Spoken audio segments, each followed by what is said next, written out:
Hello, my name is Sarah and welcome back to my channel. Today I'm going to be doing my September TBR. Last month I just talked about all the books I want to read and I decided to do things a little bit different, and today I'm only going to be talking about the books that I have to read. This month I'm participating in the BRATZ Readathon and I'm also doing BECCA'S Bookopoly, and I have a whole bunch of buddy reads that I'm reading with my friend Heidi. So let's just get started. For the BRATZ Readathon I chose Jade since she was my favorite. These are the prompts. So the first one is read a book featuring a cat, and for that I'm going with The Jungle Books by Rudyard Kipling. This is a 2-in-1 short story collection which the Disney movie is based off of. It is one of my favorite Disney movies, so I'm excited to read the source material. This has been on my TBR forever. I hauled a version of the first book in my old booktube channel. I've since gotten rid of that book and I ordered a copy and it should be here any day. Luckily this is a month-long readathon, so I'm not too worried about it not being here. Next is to read a book with Own Voice's Asian representation, and for that I'm going with Descendant of the Crane by Joan He.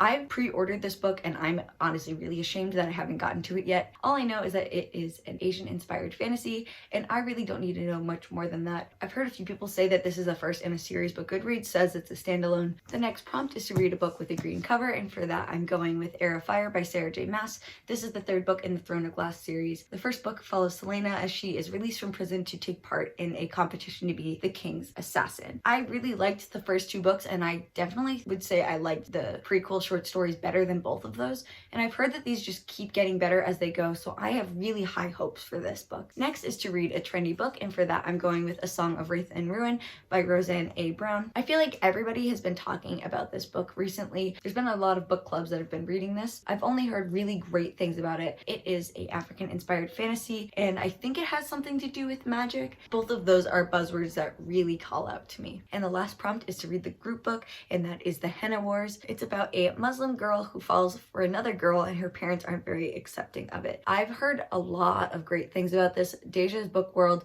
absolutely loved it and I'm really hoping that I do too. And moving on to BECCA'S Bookopoly, I am cheating a little bit because I am using my own Bookopoly board that I have been playing with for the last couple of months. I'm not starting where I'm supposed to, I'm starting where I left off last month. Alright, so I'm starting off where I left off last month, and I'm using a little musket guy from Risk because I don't have anything else small enough. So roll number 1. 10.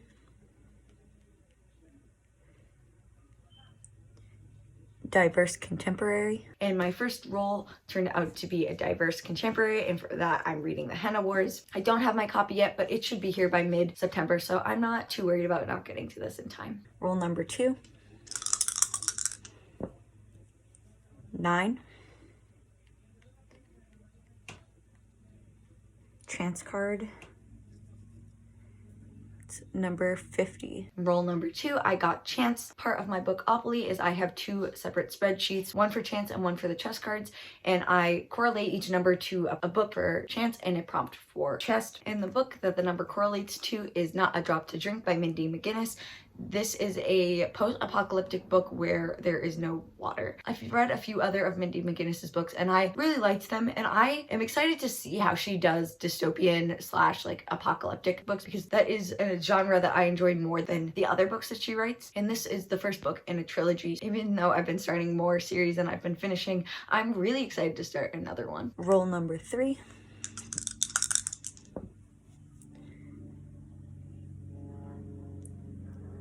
8. Big Book Tax. Roll number 3, I got Big Book, and for that I'm going with Heir by Sarah J. Maas. My copy is 565 pages and I personally qualify a big book as a book over 500 pages. Roll number 4.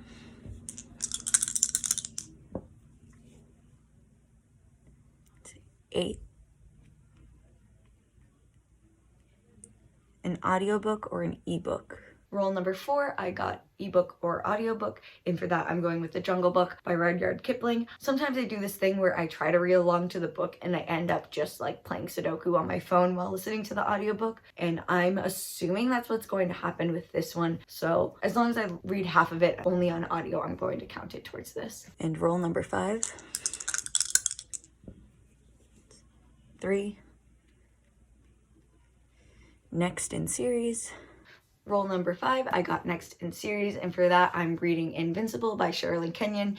This is the second book in the Chronicles of Nick series, and the first one follows Nick and he's learning how to be a zombie hunter. I had a lot of fun reading the first book in this series, and I'm hoping that this one's just as fun. It is very cheesy and it is very like 2010 like YA, but sometimes it's just like it's a nice, easy place to go back to, because I feel like a lot of YA books nowadays, you actually have to be paying attention to get the whole story. This series seems like the kind of book that you can kind of skim read it and still have a really great time. Roll number 6. Ooh, got a double. That's 12.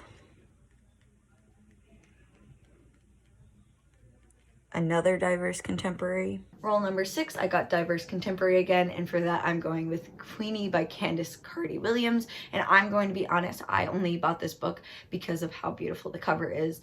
I've heard that this book is really hilarious and has a lot of dark humor, and that's exactly what I like, and I am very, very, very, very excited.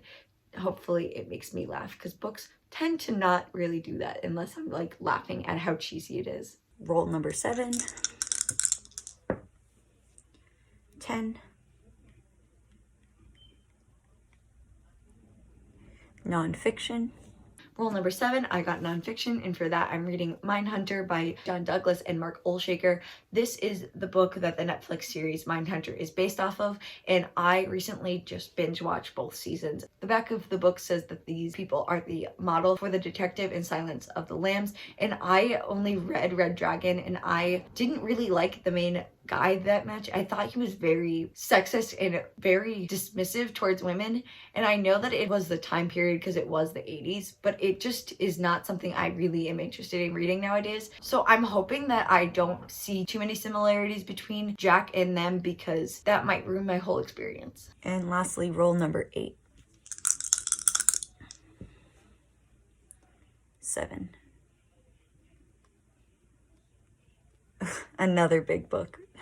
For roll number 8, Bookopoly did exactly what Bookopoly does best and tries to ruin everything for me, and I got big book yet again. And for that, I'm going with Queen of Shadows by Sarah J. Maas. My copy is 648 pages, and this is the 4th book in the Throne of Glass series.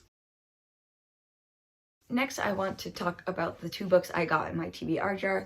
I do it all digitally just because I go through so many books a month. It's just easier for me to go into a Word document and find the books and get rid of them off my list instead of having to dig through a cup full of pieces of paper. And like I've said previously, I have 2 TBR jars, one for books that I got last year and one for books that I got previous to that. For my TBR jar pick for the books I acquired last year, the book I got was Descendant of the Crane by Joan He, and the book that I got for previous year is Invincible by Shirley and Kenyon. Both of these books were very easy to fit into my prompts that I have to fulfill this month, so I got really lucky in that aspect. And finally, I'm going to talk about the books I'm buddy reading with Heidi. We are buddy reading a lot of books this month. 2 of these books I was supposed to read in August, but I never got around to it, so I'm hoping to read them the first week of September. And the first one is Scavenge the Stars by Tara Sim. This is a Count of Monte Cristo retelling set in a fantasy world, I'm assuming. I wanted to read the Count of Monte Cristo before this, and I did. I just haven't gotten around to this one quite yet. And the other book is Serpent and Dove by Shelby Morin. We were supposed to read this before the release of Blood and Honey, and I'm recording this on the day that it gets released. So this is the book that I'm going to read next. That way when my copy of Blood and Honey comes, I can just dive right into it. And the next 3 are books that we are already planning on reading in September. First of which I've already talked about, and that is A Song of Wraith and Ruin by Roseanne A. Brown. The next one is A River of Royal Blood by Amanda Joy. All I know about this is that they use blood magic, and one of the characters on the cover has a lot of tattoos, and I love seeing that on covers because it's not really something that you see very often on women. It's mostly the men on the covers that have a lot of tattoos. Next, we are reading The Shadows Between Us by Trisha Levinsteller. I've heard that this book is being marketed as a really dark romance, but it's not actually as dark as people are saying it is, so I lowered my expectations a lot so I can go into this and hopefully be pleasantly surprised. I'm really not into books that mainly focus on romance, since I find them very cringy most of the time, and I would rather read a book that has like light romance than like be the center of the plot. So I'm going into this with expectations that it's going to be like a solid 3, and I'm hoping for the best. And that is it for today's video. Let me know down below if you've read any of these books and if they are one of your favorites, and also what book are you really looking forward to reading in September. Don't forget to subscribe and leave a thumbs up, and I'll see you next time. Bye.